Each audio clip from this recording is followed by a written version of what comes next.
Hello again, Sunbird Nation. Time for an update on my 2-liter engine rebuild. So you can see I have the crankshaft put back in. Quite a bit of turmoil getting to this point. When I had originally set this thing up with standard bearings, my machinist said I was going to have about 3 thousandths, just a hair under 3 thousandths main bearing clearance, which I didn't want. I wanted more like 2 thousandths. So I had originally bought standard bearings because everything was standard in the engine, and that's what we found out the clearance was just under 3. So I found that ACL, the makers of these hypo bearings for this, also offer a 1,000th oversized bearing just for this situation. It's called a .025 bearing, and I verified with them that that's what it was for, to make it 1,000th tighter clearance. They said yes it is, so I bought them. And these come from, I think it's Poland, so it takes a while to get them, and they're not cheap.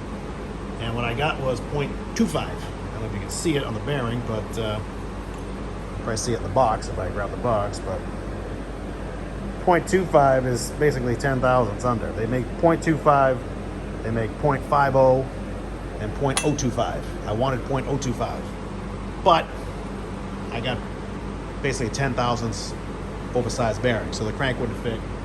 And here's the other thing.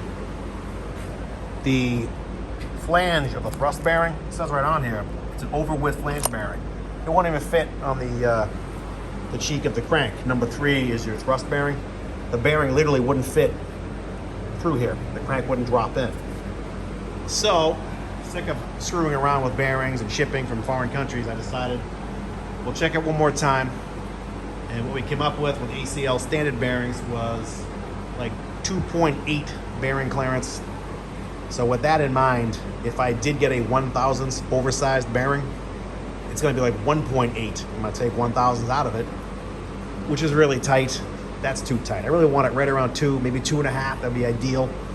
So when I took the engine apart, I checked everything. It had about 3 thousandths clearance, and the oil pressure was fine. The bearings were fine. I mean, I saw them in the previous video.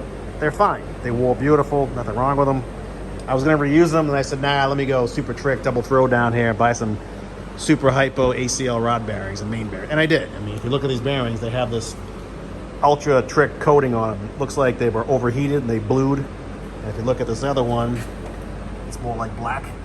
That is a high temp hardness coating to keep the bearings longer lasting, cooler. The embeddability is altered. Instead of having softer bearings, so parts and particles can embed in them. This makes it a harder face. It's great for detonation. Not so great for dirty oil, but in a high-performance car, they're assuming you're going to keep the oil clean. So I'll just go with these. It's got just under 3 thousandths main bearing clearance. I didn't put the rear main on yet because you have to do the sides here with RTV to seal it up. So I will do that next.